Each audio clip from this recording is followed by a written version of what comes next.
Welcome again to Let's Talk Science with Pastor Dan. Now we are going through this process again where we're just going to share some things in my heart, maybe get back into some of the physical science there when September comes back around. But for right now, I just want to ask a simple question.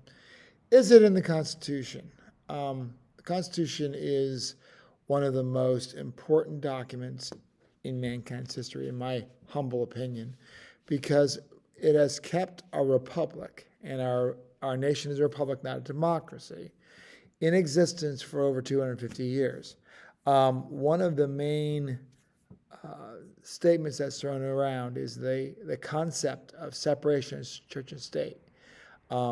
This has been held by the Supreme Court, but I'm not sure it's completely accurate. The only Constitution says, and I don't know the article and number and all that kind of stuff, but the government shall not infringe on the free exercise of religion. So the purpose inside the Constitution is not that you're trying to keep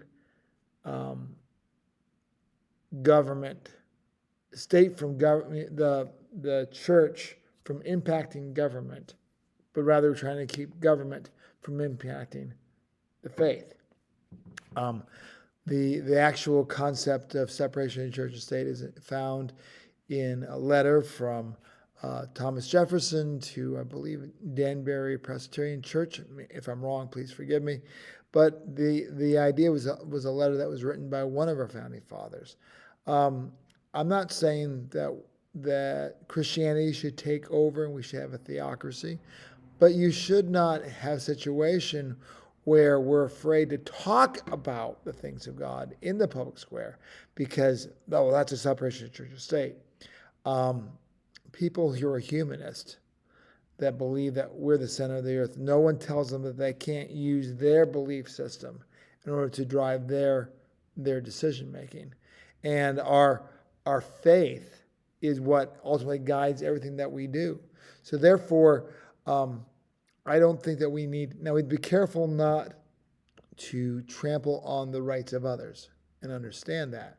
But the truth is that in my church, we should be able to talk about what impact government has on us.